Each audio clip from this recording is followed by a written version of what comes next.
हमारे सभी पाठकों को प्यार भरा नमस्कार। तो हमारी आज की कहानी है वो प्यासी हसरत भरी निगाहों से नई नवेली दुल्हन की तरफ देखते हुए आगे बढ़ा।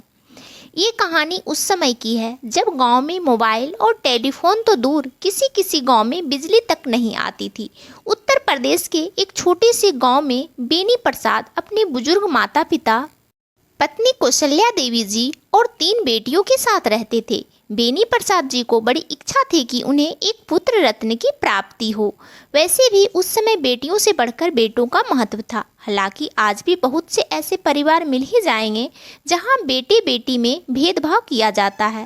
खैर, बेनी प्रसाद जी ने एक और दाव खेल ही लिया था और इस बार उनकी मनसा पूर्ण हो गई। इस बार उनकी पत्नी ने एक पुत्र को जन्म दिया, जिसके कारण पूरे परिवार में खुशी की लहर दौड़ गई। बेनी प्रसाद जी ने पूरे गांव में मिठाइयां बंटवाई। इसके साथ ही उन्होंने मन्नत मांगी थी कि सत्यनारायण भगवान की कथा के साथ साथ प्रीति भोज का आयोजन भी किया गया।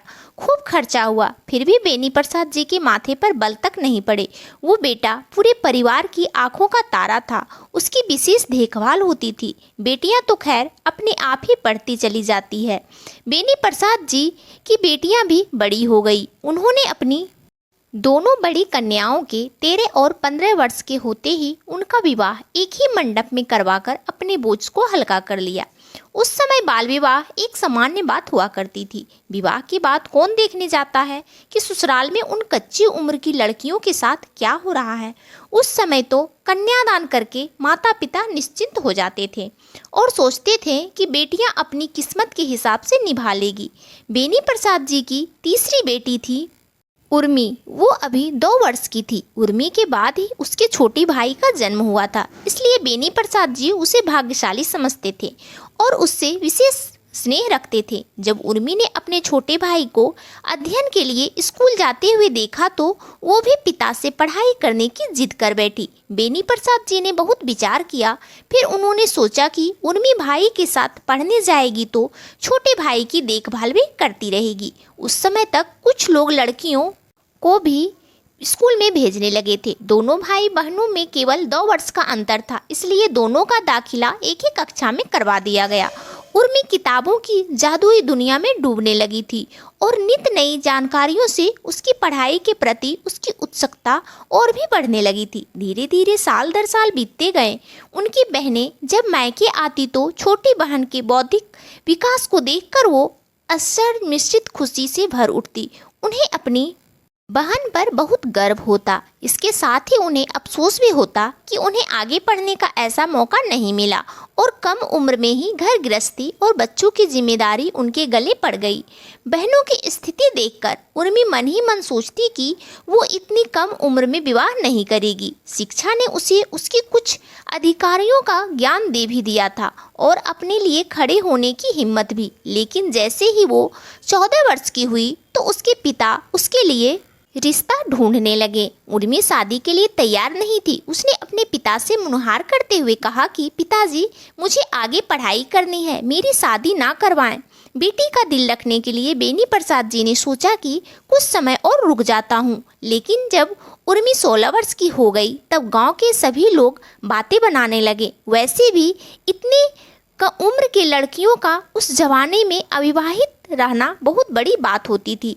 जब बेनी प्रसाद जी ने उर्मी की एक ना सुनी और जल्दी से जल्द उसकी शादी करवाने की तैयारी में लग गए। जल्दी ही उर्मी के लिए उन्होंने अरुण को पसंद किया। उर्मी और अरुण की उम्र में 10 साल का फासला था। फिर भी अरुण उसका घर परिवार बहुत अच्छा था, इसलिए उर्मी और अरुण की शादी तय हो गई। उर्मी ने लाख मना किया, लेकिन घर में किसी ने उसकी एक ना सुनी। वैसे भी लड़कियों को इस सब मामलों में बोलने की कोई आज़ादी नहीं थी। उर्मी विरोध भी कर रही थी, लेकिन लोग लाज का भय दिखाकर उसे चुप करा दिया जा रहा था। आखिरकार जो होना था वही हुआ। उर्मी और अरुण की शादी हो गई।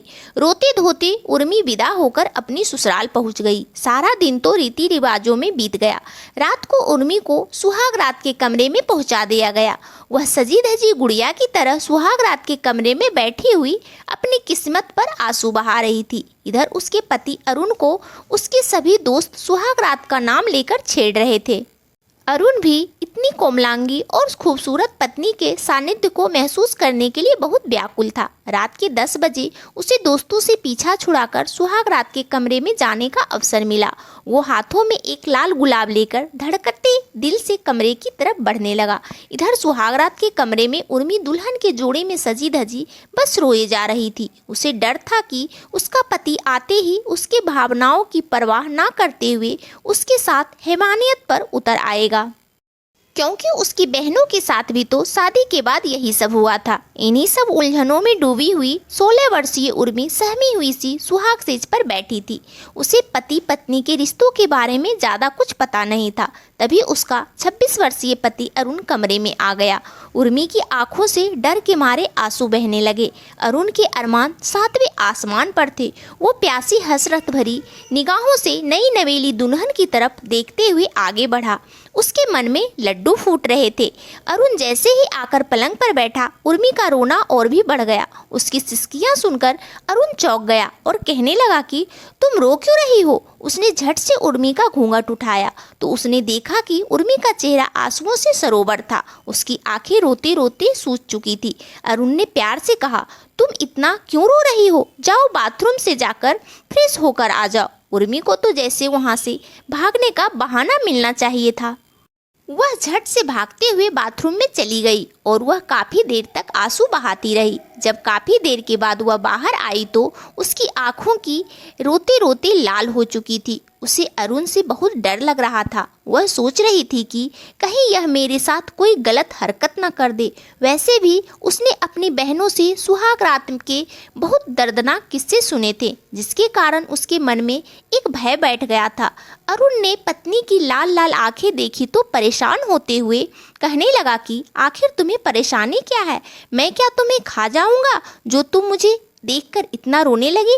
उर्मी ने सिर झुका लिया और भय से कांपते हुए सोचने लगी कि अब कहीं गुस्से में ये मेरी पिटाई न कर दे।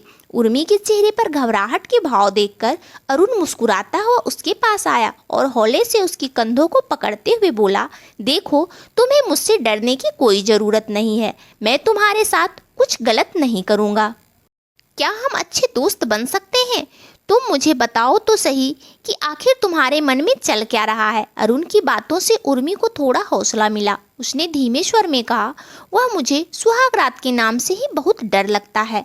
मैं तो अभी शादी भी नहीं करना चाहती थी। मेरे पिताजी ने ज़बरदस्ती मेरी शादी करवाई। मैं तो खूब पढ़ना चाहती थी। इतना कहते हुए एक बार फिर से उसकी आंखों से आंसू बहने लगे। अरुण ने अपने कुर्ते की जेब से रुमाल निकालकर देते हुए कहा, सुनो, तुम रो मत। अब तो तुम्हारी शादी हो गई है। मैं तुम्हारा पति हूँ, तो तुम्हारी खुशियों की जिम्मेदारी मेरी है और तुम्हारी भावनाओं का ध्यान रखना मेरा फर्ज बनता है। मुझे तो तुम पहली नज़र में ही पसंद आ गई थी, इसलिए तुमसे शादी की। मुझे नहीं पता था कि तुम अभी शादी नहीं करना चाहती हो, क्योंकि तुमसे भी कम उम्र की लड़कियों के विवाह हो जाते हैं। इसलिए मैंने भी तुम्हें अर्धांगिनी बना लिया। लेकिन यदि अभी तुम मन से इस रिश्ते के लिए तैयार नहीं हो तो मैं इस रिश्ते को समय देने के लिए तैयार हूँ। जब तक तुम 18 वर्ष की नहीं हो जाओगी तब तक हम अच्छे दोस्त की तरह रहेंगे। और जहाँ तक तुम्हारी पढ़ाई का बात है तो मैंने घर में सबसे पहले ही बात कर ली थी कि अगर मेरी पत्नी को आगे पढ़ने की इच्छा होगी तो हम उसे पढ़ाएंगे, क्योंकि मुझे बहुत मन था कि मेरी पत्नी पढ़ी लिखी हो। वैसे मैंने सुना था कि तुम्हारा पढ़ाई में बहुत मन लगता है, इसलिए बहुत सोच विचार कर मैंने इस रिश्ते के लिए हाँ कही थी। इसलिए तुम्हें मुझसे डरने की कोई ज़रूरत नहीं है। अब बताओ, तुम्हारी सारी शंकाओं का समाधान हो गया या नहीं? अब तो रोना बंद कर दो प्लीज़। उर्मी को अरुण की बातों से ऐसा लग रहा था जैसे उसके जलते मन को शीतलता मिल गई हो। वह मुस्कुरा उठी और कहने लगी कि मुझे तो यकीन ही नहीं हो रहा है कि मुझे इतना अच्छा पति मिला है। मेरी सहेलियां और बहनें तो यही बताती थी कि शादी की पहली रात को पति जोर जबरदस्ती से अपना अधिकार जता ही लेते हैं, लेकिन आप तो बहुत अनोखे हैं। अरुण मुस्कुराते हुए बोला, चलो कम से कम तुम मुस्कुराई तो, यूं ही खुश रहना, तुम बहुत प्यारी लगती हो। लाज के मारे उर्मी के गाल लाल हो उठे। अरुण ने आगे कहा, चलो ठीक है, कपड़े बदल लो और सो जाओ, हम कल बात करेंगे। उर्मी खुशी खुशी सोने की तैयारी करने लगी, क्योंकि आने वाले दिन का सूरज उसके जीवन में एक नया सवेरा लेकर आने वाला था। दोस्तों, बेटियां कोई बोझ नहीं होती है जिनकी जल्दी से जल्दी शादी करके पढ़ाई लिखाई से वंचित करके आत्मनिर्भर बनने से रोक दिया जाता है। बाल विवाह तो वैसे भी अपराध है और शादी से पहले बेटियों की पढ़ाई लिखाई और उसके सपनों को उड़ान देना भी बहुत ज़रूरी होता है। दोस्तों, आपको क्या लगता है, क्या अरुण ने शादी की पहली रात को जो फैसला लिया वो सही था?